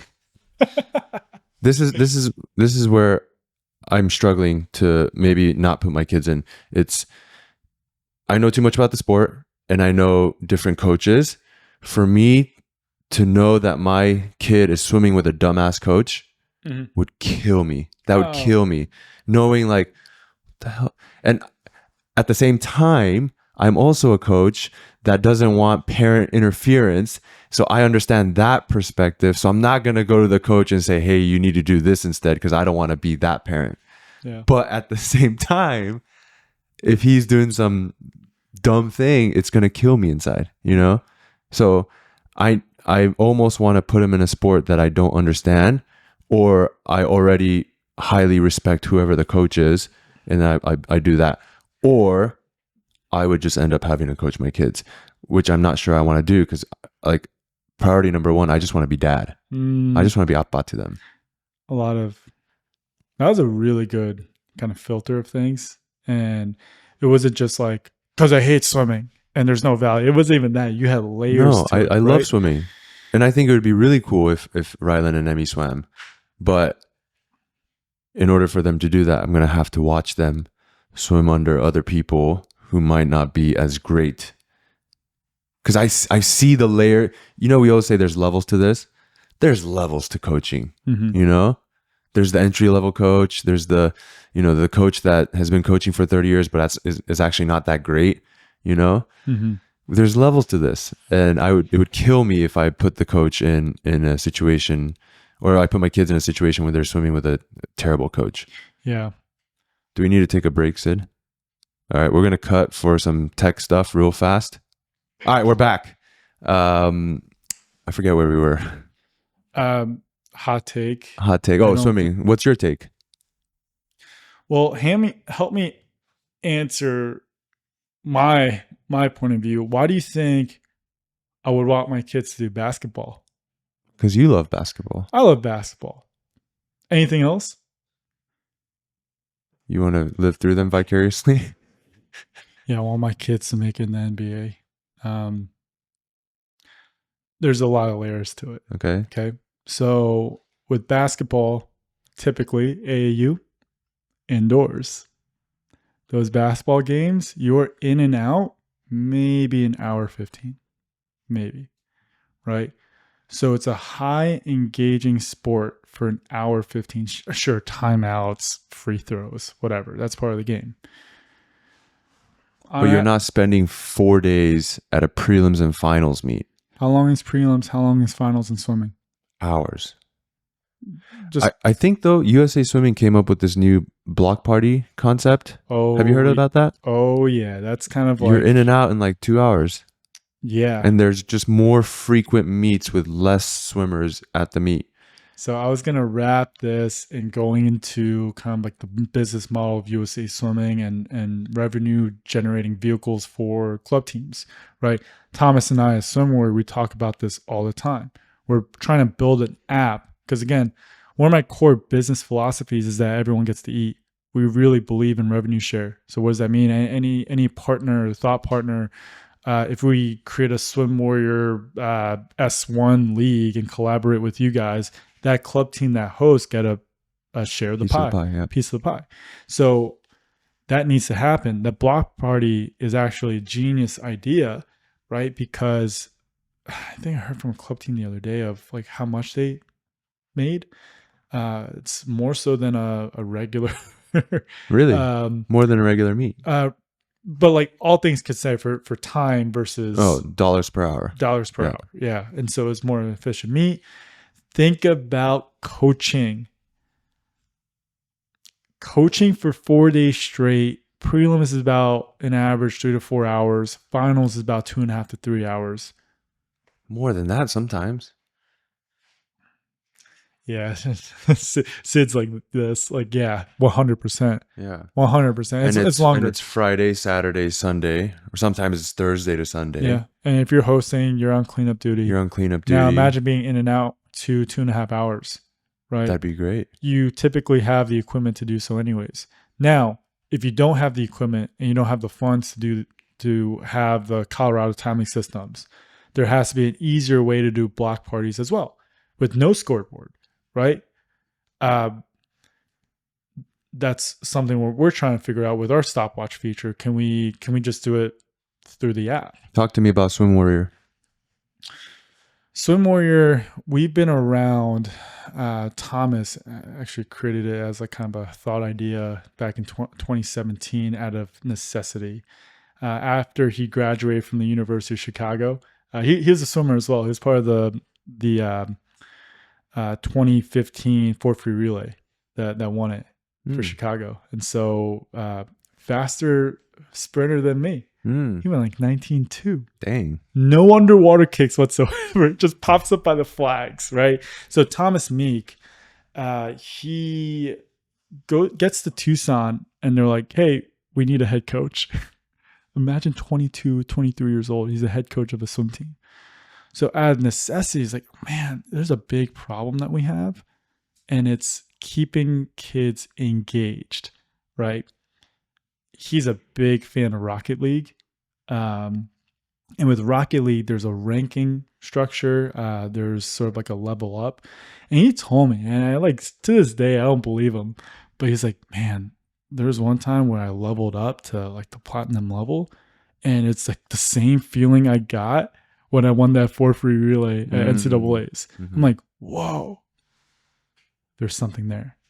Right. So Swim Warrior, we're a progress tracking tool. We're a ranking tool. So as these kids get faster, it's a kind of a way for these kids to be engaged to their profile. So you can gamify swimming, basically. There we go. I was just going to say we're a gamification tool. But when I lead with we're an app, we're a software, or a gamification tool, some people are like, what does that mean? Right. So I think our money maker, right, if you look at the app itself right now, is our stopwatch feature. So think about the amount of times of coaches, they're on, they have this high quality test set where they're doing 450s off the block. And I bring up Logan Herka every single time I bring up the stopwatch features, because Logan back in ASU, he would run around right every time down. Remember when we do like 3 races off the blocks on Wednesdays? 50, 60 swimmers at ASU, writes the time down manually. I go over to the weight room across the street. I go take care of my shoulder. By the time I get back, do you know what he's still doing? He's manually inputting into an Excel spreadsheet. Have you personally ever seen the Excel spreadsheet that Logan used? used? Yeah. You have, because why? Because I was into it. You were into it, but you also had to study. Right. I personally have never seen that. That's a problem too. Where is all the data going to? By the way, I've talked to a lot of coaches. A lot of swim coaches are nerds in the best way possible. They love data, but you got to share that in a very engaging way to the athlete, right? Common feedback I've been hearing. When I went to ASCA clinic a couple years back, we were about like 5 booths down from Tritonware. Those guys are awesome, right? But what are the coaches saying? The feedback? Tritonware is too much information, too much data. It doesn't simplify it for a place that the athlete can really take and understand, right? And so we're trying to gamify the sport in a way that doesn't look like a gimmick, but in a way where these kids could be self-motivated. Because here's the thesis for us. If the traditional USA swimming pathway, I was a traditional USA swimming member. You were too. I started at the Junior Olympics, sectionals or zones, and sectionals, right? Junior nationals, nationals, Olympic trials. I did the whole step, right? So what does that mean? If I'm not going a best time, if I'm not breaking records, right? The reward system in swimming is I see where broken. you're going with this. Yeah. The reward system. If I'm not constantly getting better, I get left behind. I've coached a swimmer where his first lap in the pool was at 16 years old. And think about the improvements. Maybe he wants to swim in college. Maybe he wants to go to a random meet. We don't have a system for those kids.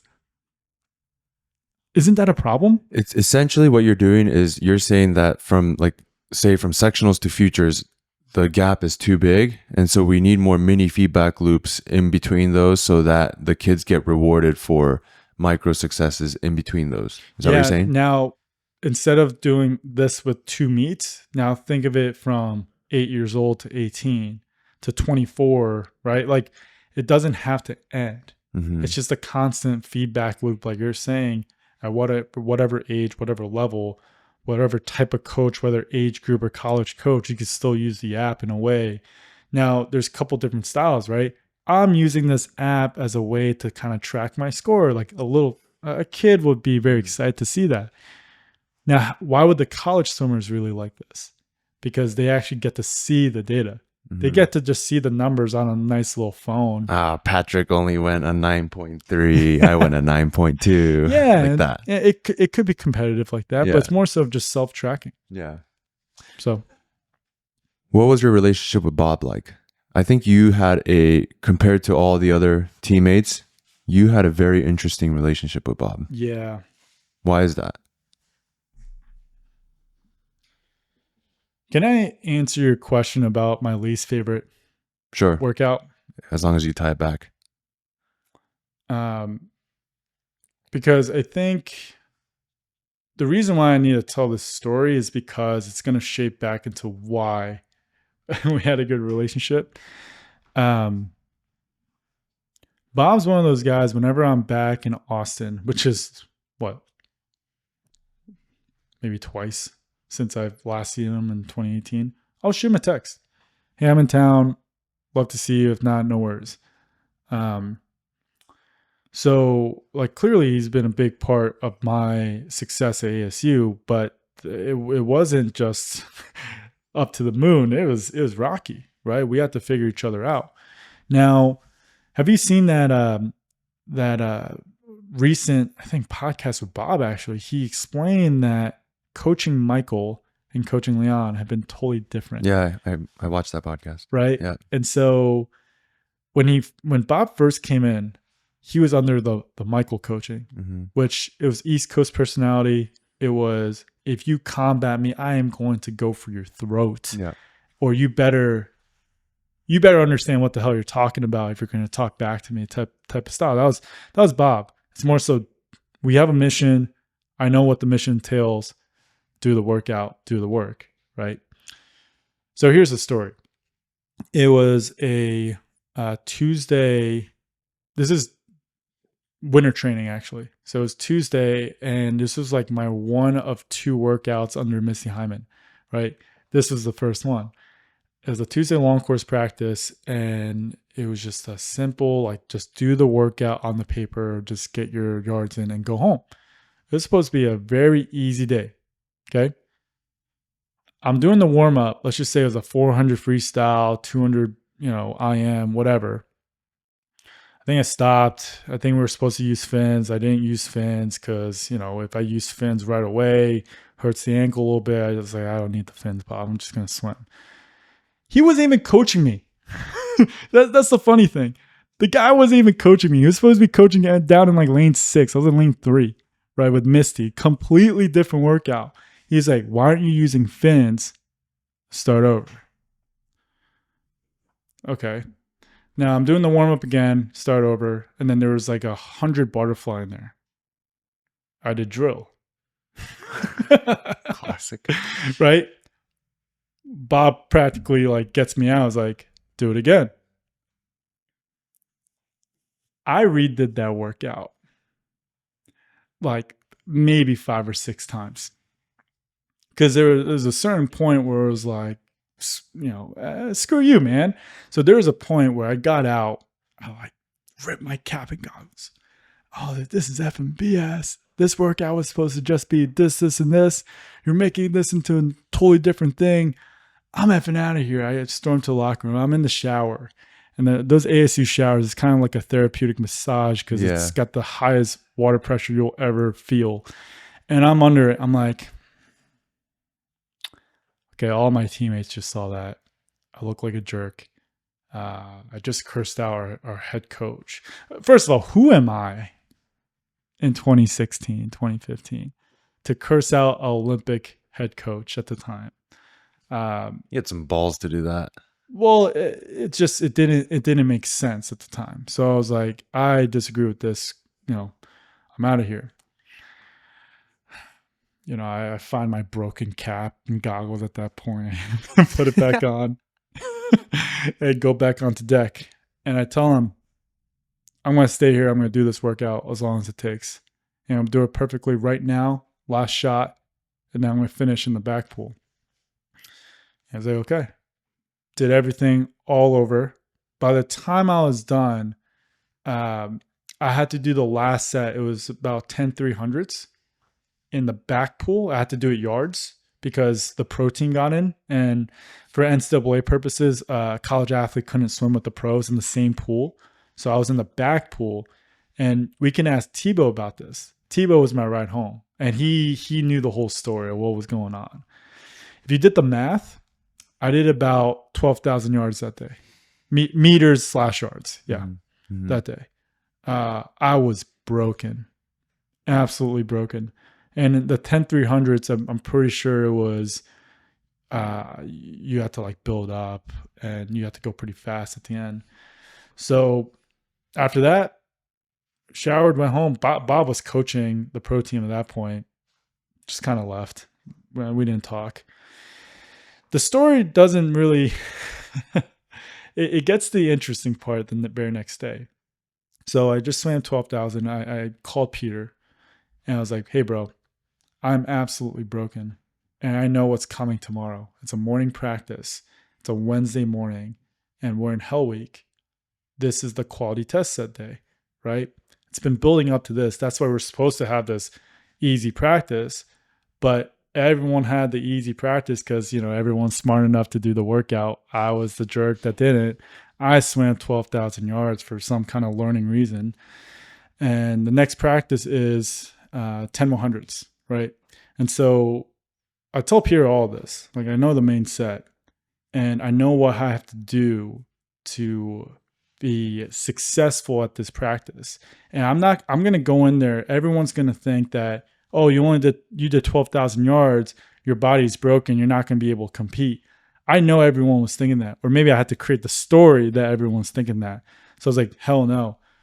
First time in my life, I'm like rolling out, I'm stretching. You're actually doing what you're supposed to. Yeah, I'm doing what you're supposed to.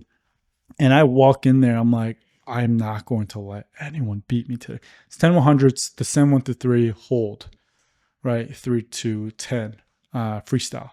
It was on maybe 3-4 minutes.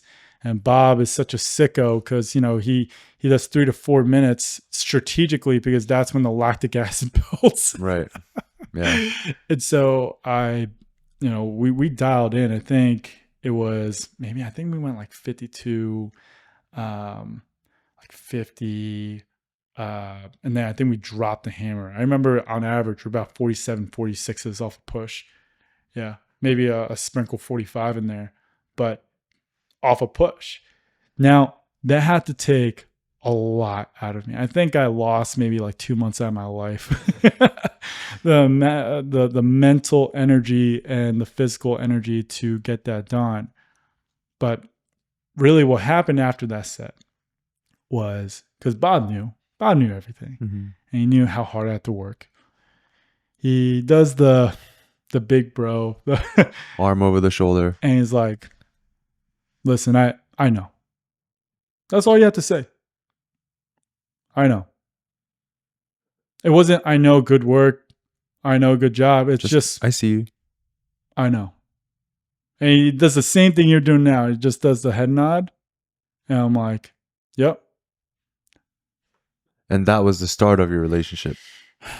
I would say it was really rocky, and that was the breaking point. And it got smooth after that. And after that, it was kind of like, okay, we're dialed in. There was an understanding and mutual respect. Mm-hmm. We had meetings before practices at times, talk about the team, talk about the workout, talk about progression. You know, that's when he kind of gave that famous like trickle down conversation. Even after 2018, we had this. I scheduled this dinner with all the freshmen. So my senior year, the freshmen of that year, and I had this yellow notepad and I cooked dinner for all the freshmen, and I want to write down like their thoughts, their ideas, like how do we improve this team?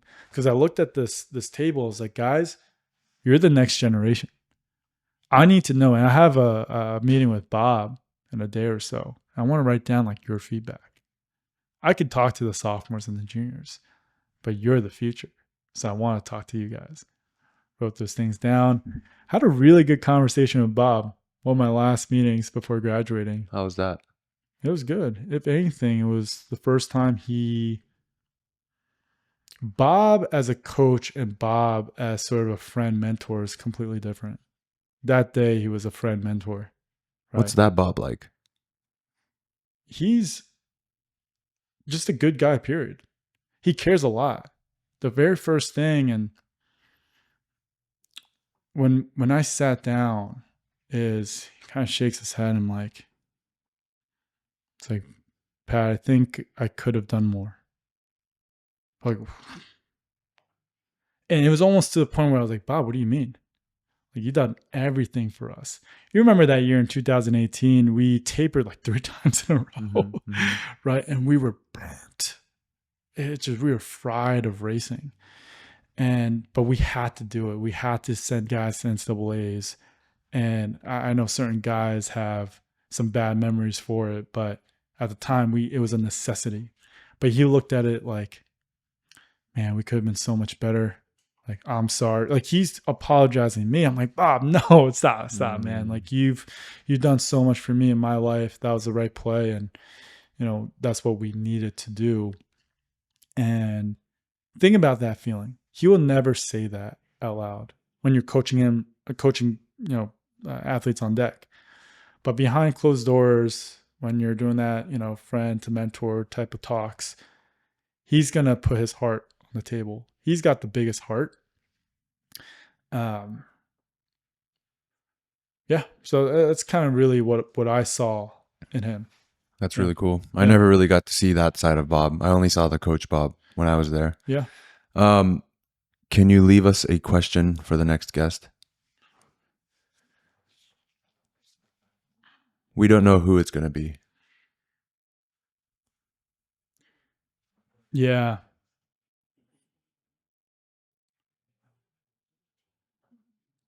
Oh, you know, why do you do what you do? What's your why? What's your purpose? What's yours?